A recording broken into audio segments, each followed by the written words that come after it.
Yo-ho-ho, it's your Soul King Krasmataz on some high energy Pride Month vibes. We've got our current Pirate Warriors 4 character guide set up a little differently today. Normally I like to focus on one at a time, but, well, those who've been following my work know that I don't necessarily always follow my own structure. Sometimes I'll do character guides for multiple characters, and what with Pride, I feel like, given that this is currently the month of celebrating how this world has so many other ways of living your life and identifying yourself, so too should this guide serve as an interesting platform to focus on not only two pirate warriors that play very similarly, but they also have a similar system where you can build them with multiple different setups and have them function very efficiently, dependent on how many force bursts you use on them. The amount of different ways you can play as a single pirate warrior can in fact vary. Much as our favorite Oni from the land of Onigashima. That's right, we're starting this one off with it. Yamato, son of Kaido, self-proclaimed successor of Oden, self-proclaimed Oden himself.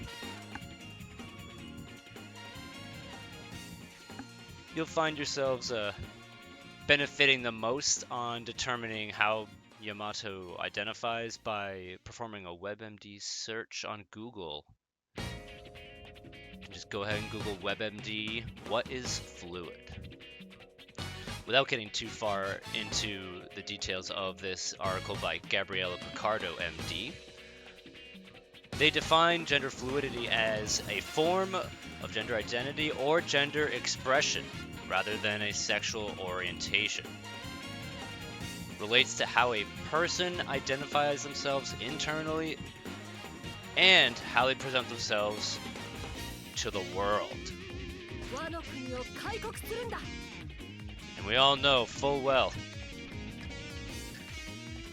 Yamato has claimed to be both Oden and Yamato. But what does this mean in the case of a pirate warrior on designing an entire different build to suit the needs of a character who are so full of potential that you could in fact run them a totally different way? Primarily, it is going to lie within how you orient your special moves.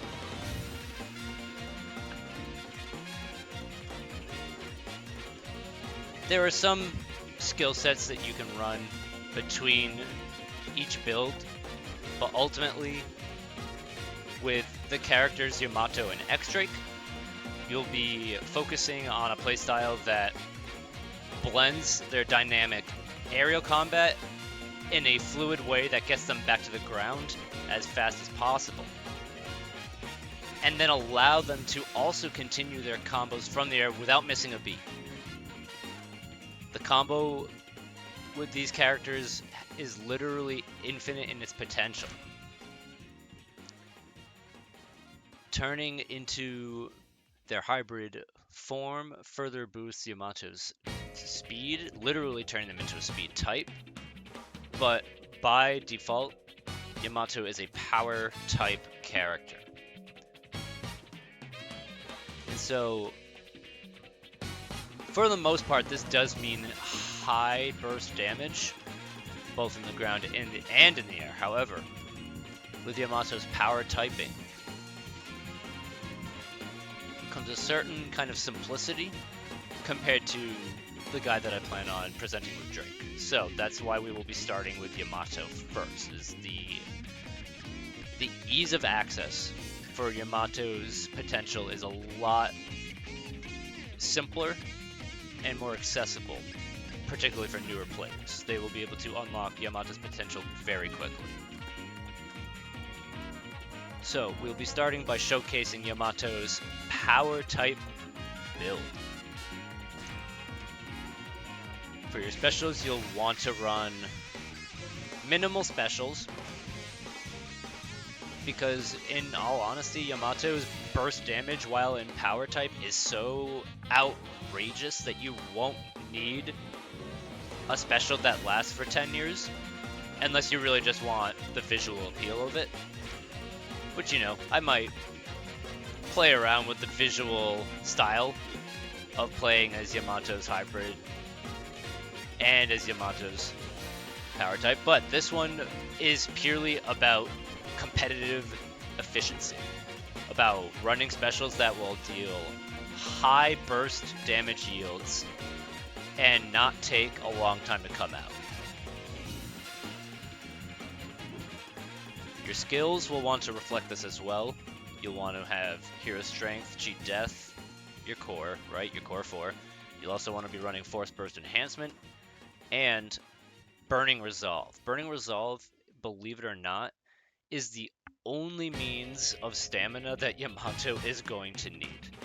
Normally, I would recommend running Moonwalk or Hidden Resolve in addition to Burning Resolve, but this character just deals damage so fast that you won't really need more. Running Blood Curdling Blow will help with dealing with armor breaking, but to be honest, you'll primarily want to focus more on Hero Strength, Cheat Death, Burning Resolve, Burst Enhancement. Concentration will be your 5th skill. And then depending on where you end up positioning yourself as power type, I would recommend Airborne Adept as your 6th skill. And this prioritization is really only for people who don't have the DLC and all 12 skill slots unlocked. But if you do have all 12 skill slots, then running Resilience, Shatter, Tenacity, these are just more incremental damage and defensive measures that you take with all characters. However, doubling down on your smash damage will also be very useful on Yamato as well. I will try to break down a more comprehensive list of priorities that one should take in the description below. But without further ado, let's get in there.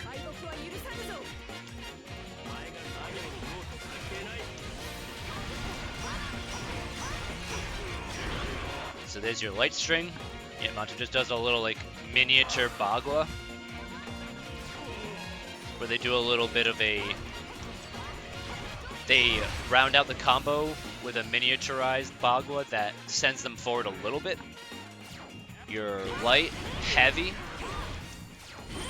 your C2.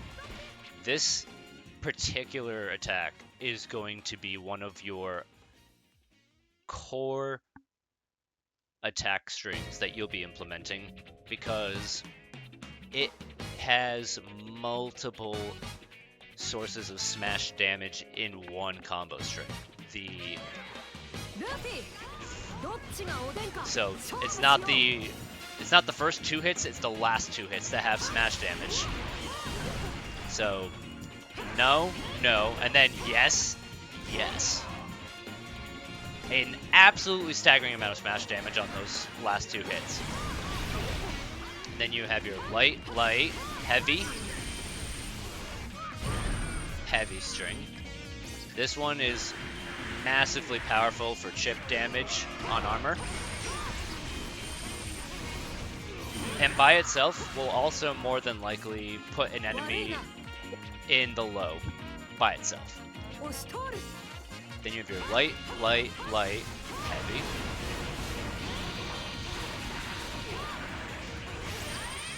This attack is very interesting because it allows you to set up for a very flashy means not only of just crowd control with the status debuff, but then of also bringing down that closing bolt of lightning to set up for a good flashy forest burst transformation, which I like to employ often.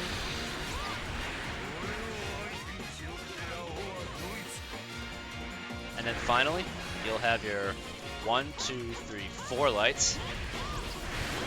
Heavy. Now, the only downside to this, and I do mean only downside, is that it takes a little bit of setup, takes a little bit of time to come out. But let's use it on Whitebeard, just to really show it off. Full health Whitebeard.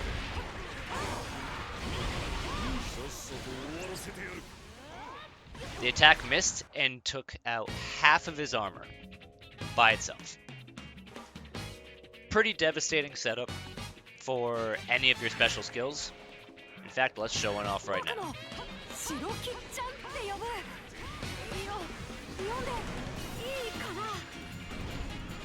So, your ice block, the mirror ice attack.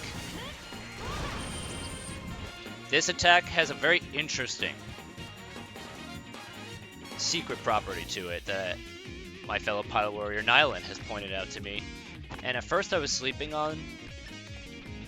At first, when Yamato had first come out, I slept on Mirror Splitter because it has a 3-star rating. It cannot be used in the air. On paper, it looks horrible. And by itself, the damage does not look that flashy, and it doesn't appear to do a lot of damage.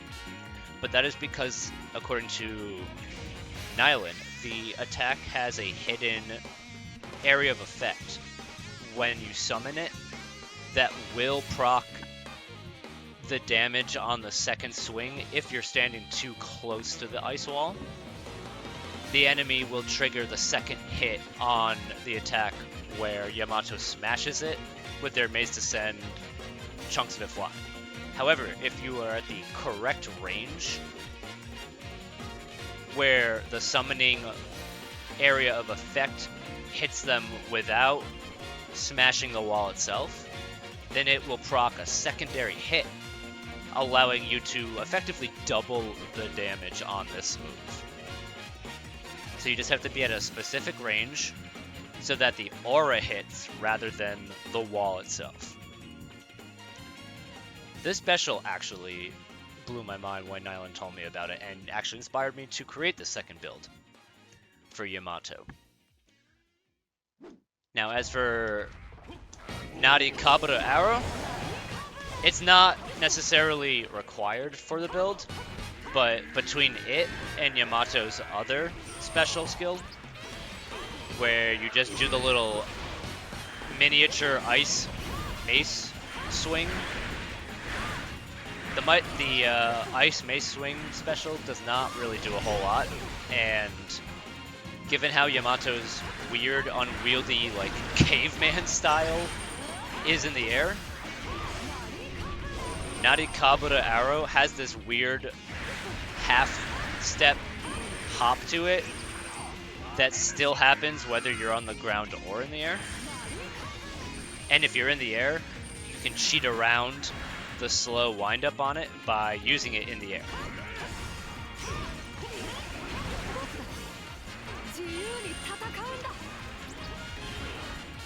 Alright, so before we get into Yamato's other specials, I completely forgot to show off their air game. And let's start off with this attack that I've been using. I forgot to use it on the ground because it's the same as in the air. This attack right here is one of Yamato's best moves as well. It has that ace-like property of dealing multiple instances of damage in one hit. But similarly to Frankie's attacks, each subsequent hit deals less damage in order to kind of balance it out so that it doesn't get super busted like Ace's multi-hit attack. So now we get the light, heavy attack in the air. This attack is primarily used in my playstyle for setup, for keeping enemies juggled, not knocked away too far back. Primarily into Narikabura Arrow. Light, heavy. Is it kind of like a kid aerial attack where they just knock them and their targets into the air. Again, combos very nicely into Narikabura Arrow. Light, light, light heavy is a very flashy, decently effective, but also mildly slow means of meteoring to the ground. But there's also a lot of room for your opponents to interrupt that attack. So the 4 lights in the air is very similar to the grounded C5. 1, 2, 3, 4. It has an impressive range and an impressive amount of burst damage if the entire string hits without being interrupted. But the fact is that you're probably going to get interrupted out of it unless you're in your force burst.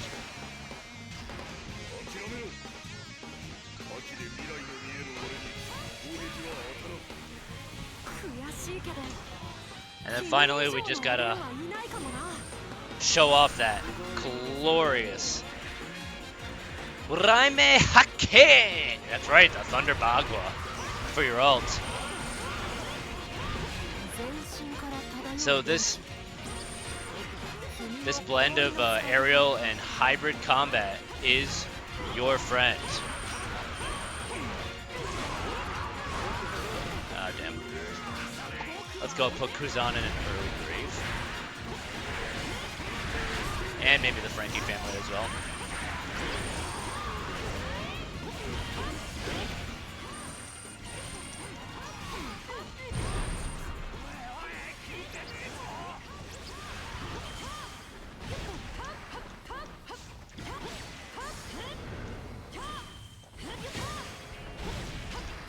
So you'll also see me using Yamato's grounded C1 at the end of a lot of my combo strings. And it is this idea that really inspired me to make this guide, was the fact that both Yamato and X-Drake chain out of both their aerial and grounded C1s so perfectly and so fluidly that it allows you to maintain an infinite combo string. So long as you have an enemy to continuously juggle, you'll just be able to go forever.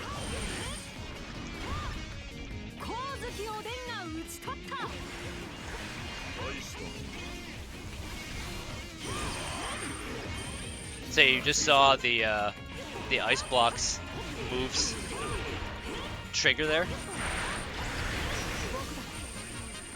I find that comboing the ice block out of your heavier smash damage attacks may knock them too far back, so you really have to be careful if you're trying to maintain that hidden second hit on it.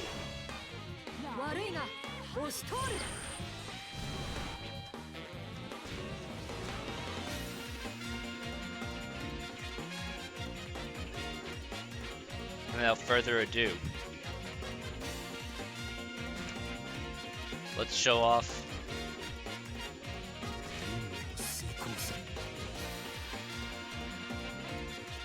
the build I have in mind for X-Drake. Now what's interesting about X-Drake is that even though these two completely different fighters with completely different attacks and even completely different typings somehow managed to fight so similarly on paper, it really goes to show that a character's typing does not determine how they are going to fight in this game. Quite similarly to how someone's gender does not necessarily denote how they present themselves to the world. Oh. Loving the idea for this guide. Pride Month's in full swing, and let's face it, just aesthetically speaking, X-Drake definitely looks like he just walked right out of the parade.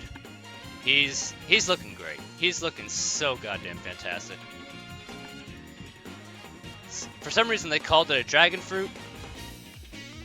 Drake turns into a ancient zoan type fruit dinosaur model Allosaur, and with this first build that I'll be demonstrating, It'll be similar to the one we just showed with Yamato, where Drake will be showing off a very similar style of blending high burst damage in the air with heavy setup on the ground. As most speed types tend to function, they tend to rely more heavily on their specials for damage. Thankfully with Drake, you actually don't necessarily need to. Drake's moveset actually has a lot of high burst yield to it, to the point where they benefit the most from having additional grouping properties, which is why I favor DA's Hurricane on his speed type only build. Normally later on I will be showing off how I prefer X-Drake with more focus on just pure damage for your double force burst build. But for this current one, we'll be utilizing his efficient skills for this build, keeping him in the air as often as possible. When he's on the ground, he's really just there to set it up for the air time. So despite the airtime mechanic, I will say that concentration will likely be your most effective means of generating a fast amount of special meter. Your skills should be very similar to Yamato's, but there will be some differences. You'll have your cheat death.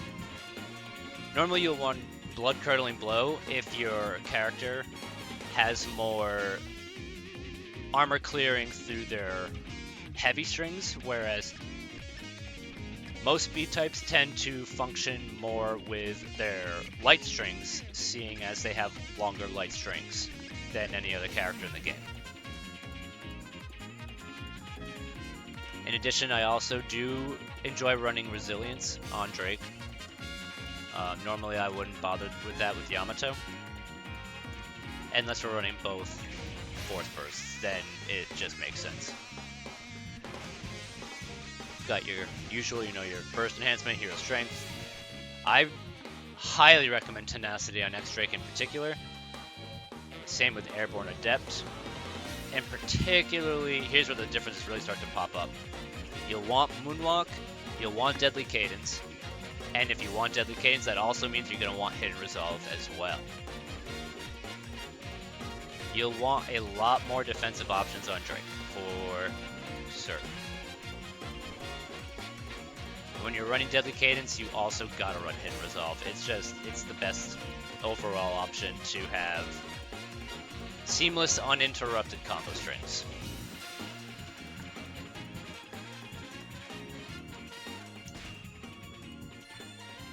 Now, X-Drake does not have an abundance of special skills. So let's start with their light string.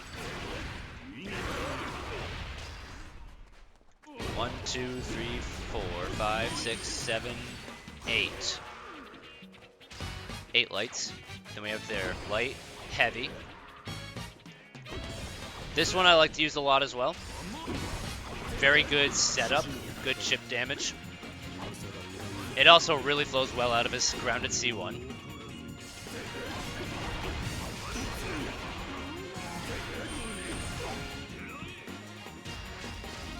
His C1 on the ground is just this little swipe. But into that grounded C2 ends up working really nicely, doing a good solid bit of burst. Light, light, heavy. This move has a little bit of grouping, but the damage on it is not super impressive, and the grouping on it, I would say, is also not incredibly impressive. Your light, light, light, heavy. Now this move, you can chastise it all you want for how goofy it looks, and it does look truly goofy, especially with that horrible cape physics. But this move's mobility cannot be denied. It is quite powerful and effective just purely for getting around on the ground. 3, 4. Grounded 4 lights. Sends them flying. This is a really, really devastating attack, especially when you're bursted. We'll go more into the minutia of Drake's burst with our second guide form. So, you're 1, 2, 3, 4, 5 heavy. Rapid sword thrusts deals really solid chip damage to armor. The final hit on it, 1, 2, 3, 4, will also have a delay on it, and if you intentionally time the delay, it'll make the last hit come out faster.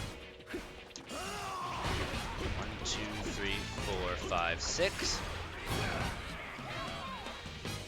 This move right here, as with all speed types that have those last few combo strings of your C7, C8, and C9, I highly recommend not using these last few strings unless you're bursted, because most of the time you're gonna get interrupted out of them. But this one right here, 3, 4, 5, 6. The grouping is insane. The knockback is crazy. 3, 4, 5, 6, 7. You're grounded C8. 3, 4, 5, 6, 7. Ironically, this move is just the same as your grounded C5. Except the C5 comes out faster and does less damage. 1, 2, 3, 4, 5, 6, 7. And then finally his aerials. 1, 2, 3, 4. This is your light string. Solid setup. 1, 2. The final hit on it will send them down at an angle, allowing you to maintain his aerial combos. Your light heavy performs this little cross slash, reminiscent of many swordsman's aerial move kits. 2.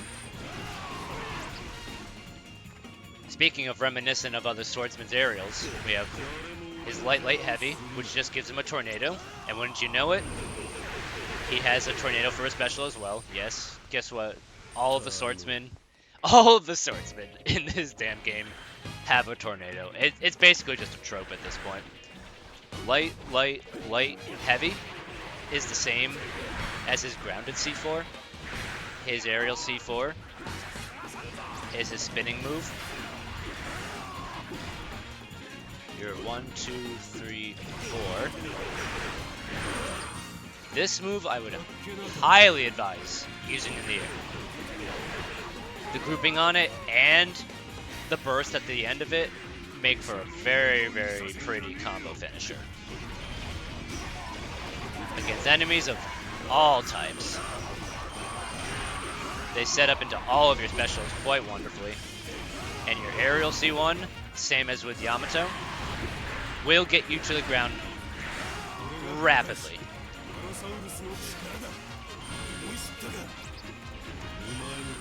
It's this idea of spamming that aerial C1. However, what you've noticed is that unlike with Yamato, X-Drake's aerial C1 spam is actually designed to keep them airborne, whereas Yamato's is designed to bring them immediately back to the ground into grounded combos. Drake's, as you've noticed, has been keeping me airborne if I power dash out of it.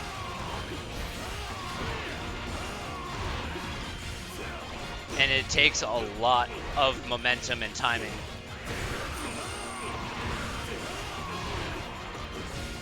just to maintain that. So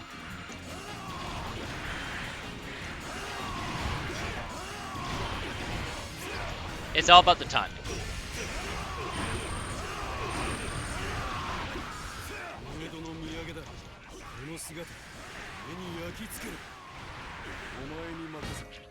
And with that in mind,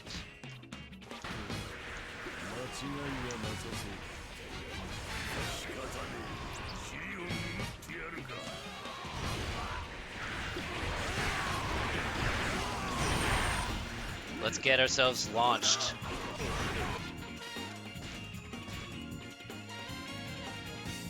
Get ourselves right into the air.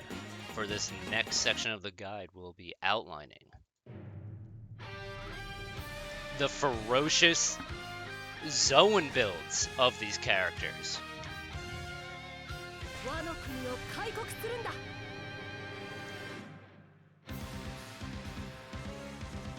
Now, these builds for these characters are more tailored around the original intentions that I had for these builds when I started.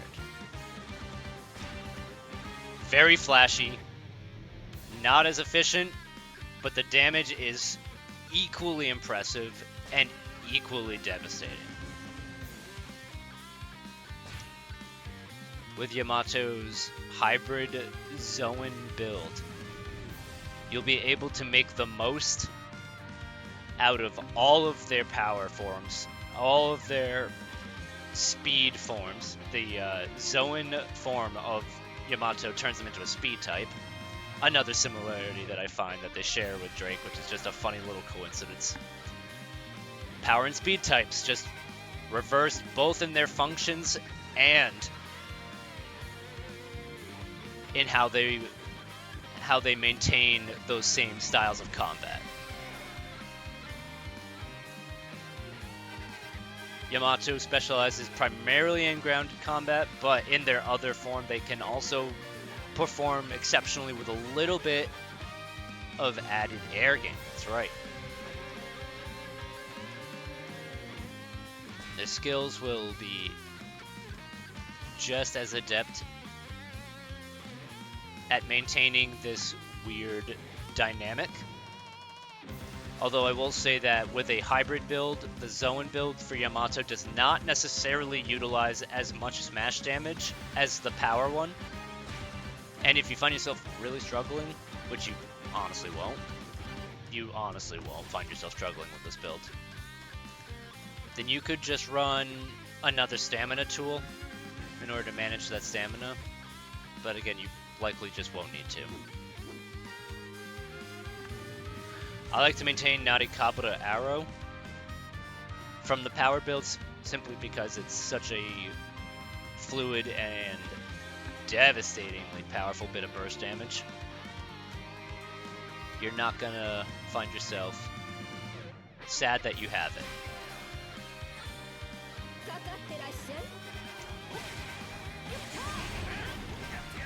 2, 4. Now for the speed run.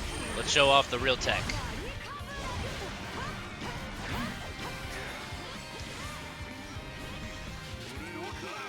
Oh, so you bursted, eh?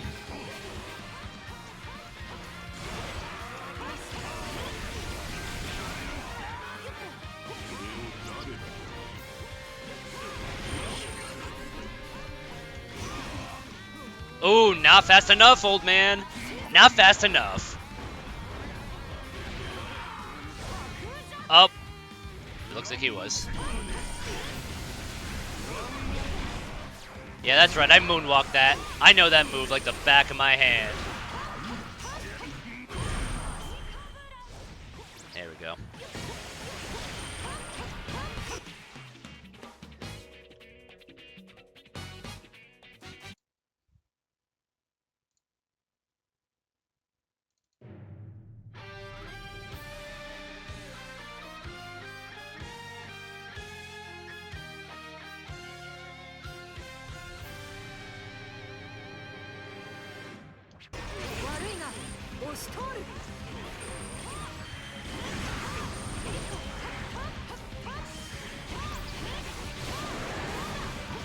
One thing I forgot to point out about Yamato's grounded C5, you can maintain different directional inputs for each individual hit as long as you're capable of tracking those hits.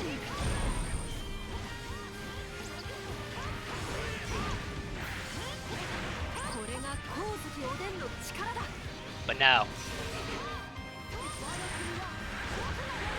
Let's go. Let's go.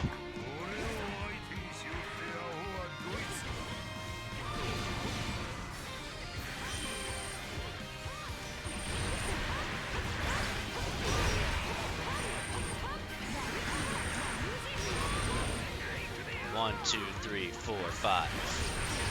And 1, 2, 3, 4, 5, 6. Such a crazy cool moveset.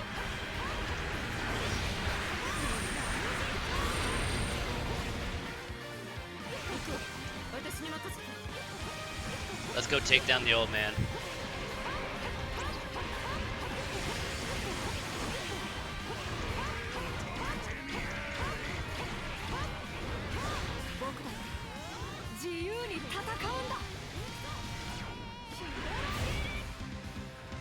What a crazy hitbox.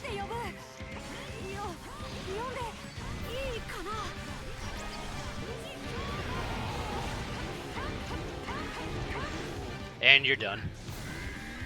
You're done! Sit down, old man! Speed type is cracked. This character is so strong. Look at that! He was at like 20% health!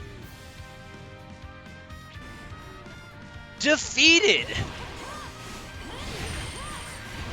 Cheat Death hasn't even started popping off yet. Bro, this character is so good. Let's just clear this entire hall. Why not? Oh. What a warrior.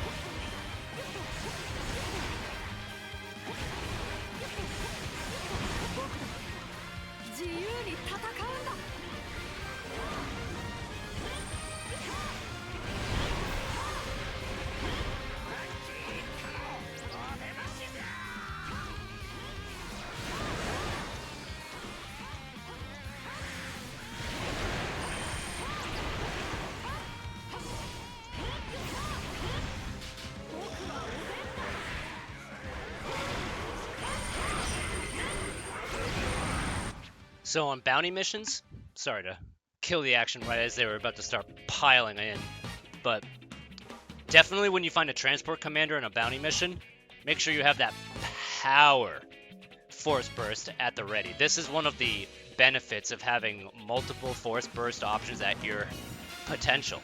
You can choose which one you believe to be better for damaging bosses and which one you believe to be better for damaging crowds of enemies efficiently. And I will always argue that power type Yamato just blows through armies in seconds. Seconds.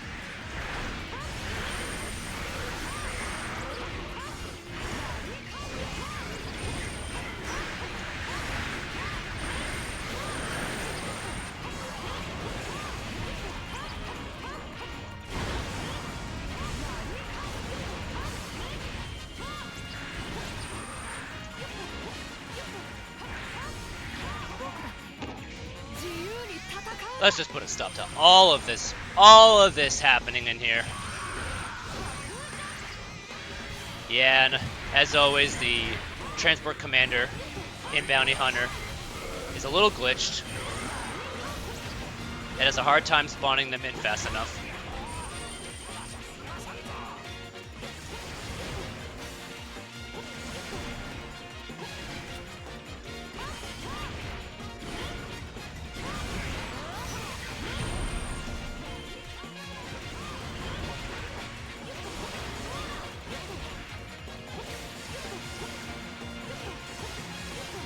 Yamato is also one of many power types that just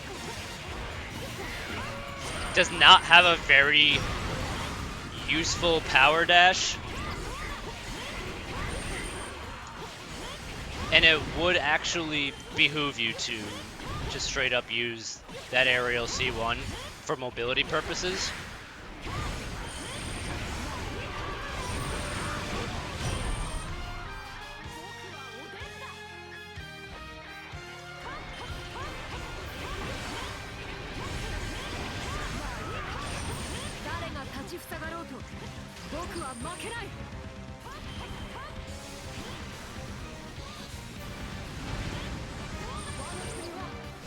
Let's go.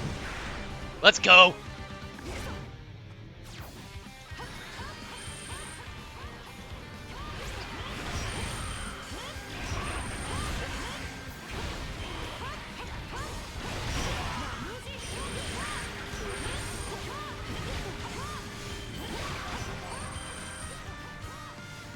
So one thing that's really cool about Yamato's grounded C1 in this form, you can just dash cancel out of it.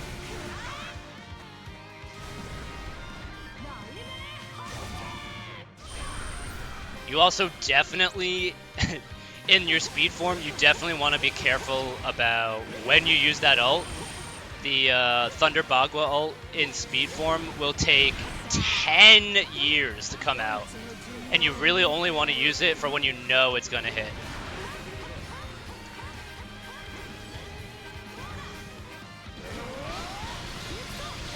Whereas this one, it takes a while to come out, but it also has an amazing amount of chip damage on it.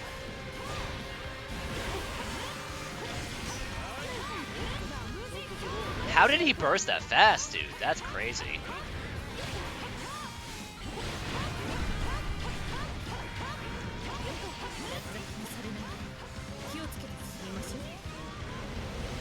There we go.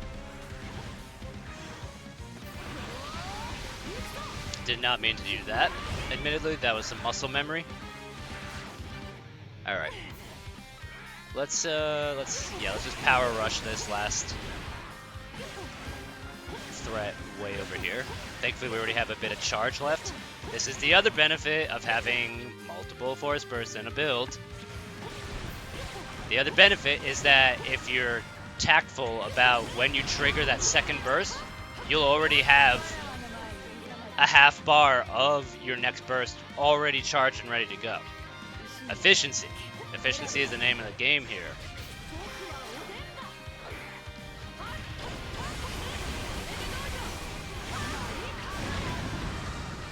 And you know, strength helps too.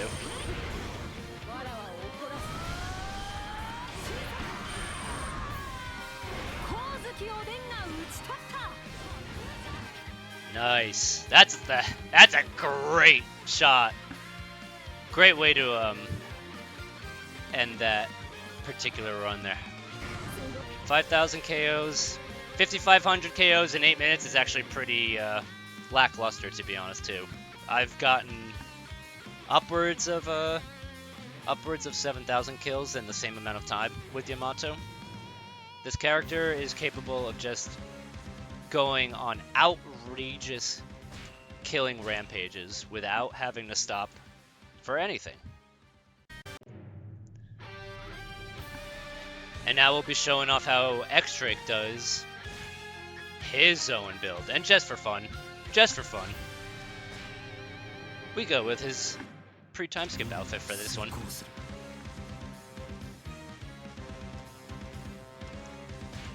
Now your specials for this will be a little different. I like to have DA Zapper on your X special, since I'm using an Xbox controller. And for your Y, I actually prefer running DA's Assault on this build. And you'll be running, that's right, good old Dino Awakening and your Force Burst. Same as Yamato, but with a slightly different approach.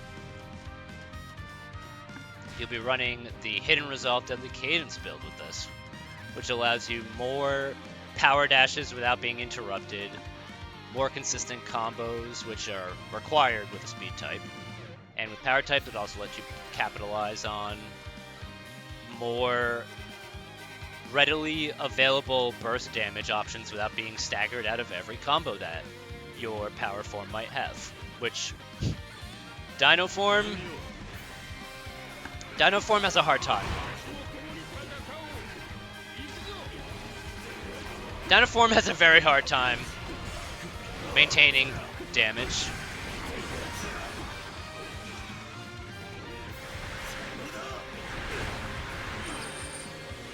So, when we're up against multiple bosses like this, you want to be running That speed form, that's right.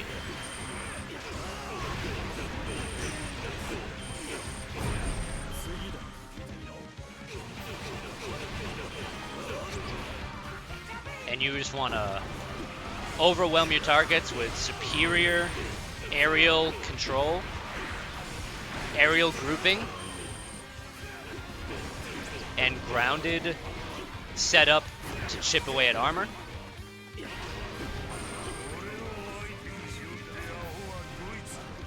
So similarly to how Yamato's power type is more efficient for crowd clearing,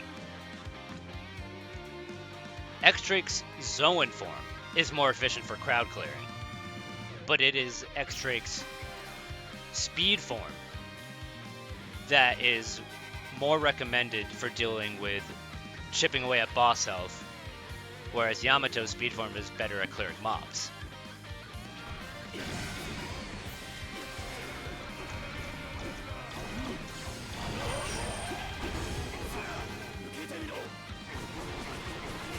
And as you see here, we'll just destroy his health bar and then finish the job. Remember the name, it's literally in that attack.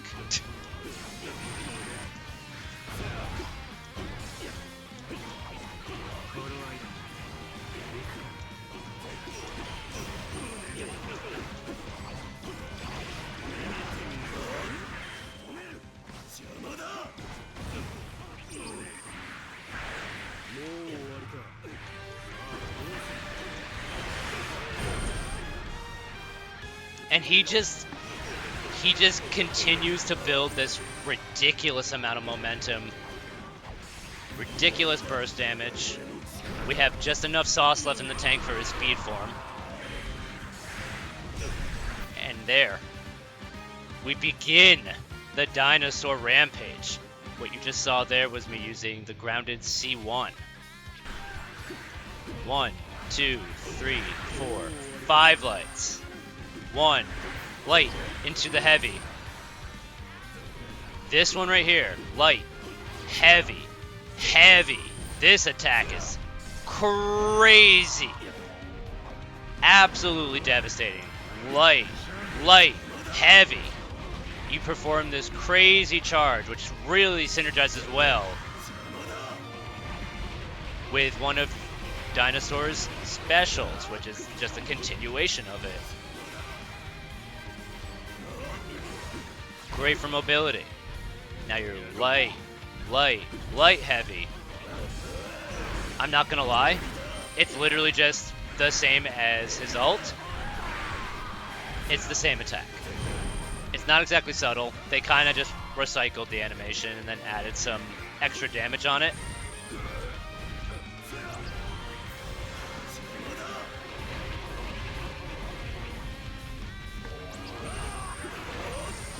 And unfortunately, since you don't really have more than 2 hits in the air with dinosaur form, it really is just better sometimes to use his aerial attacks as more of a means of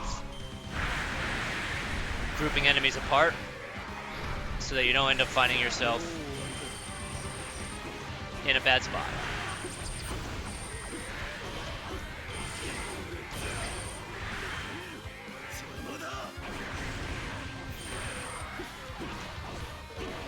Another added little bonus, by the way, of your special move, DA Zapper.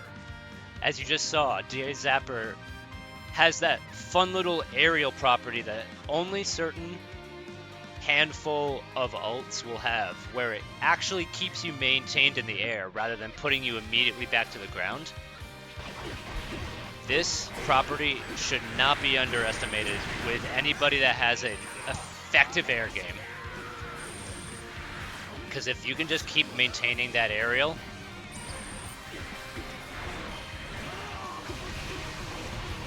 and you just keep it going, you can perform some pretty devastating combinations with this character.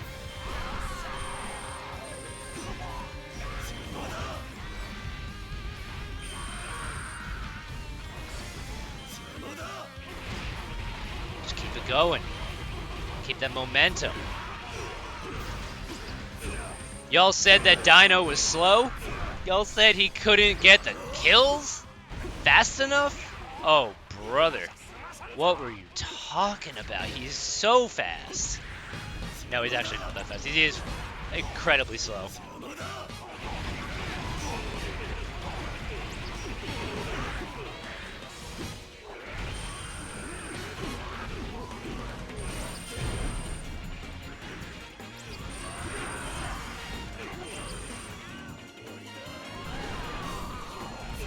Man, I do feel a little bad for that poor voice actor that they had to bring into the studios one day and be like, alright, so we have a lot of kaiju sound effects, dinosaur sound effects that are just public domain by now, and for whatever vile, punishable reason, we're gonna make this poor voice actor scream and howl into the microphone as if they were an animal trapped in a human's body.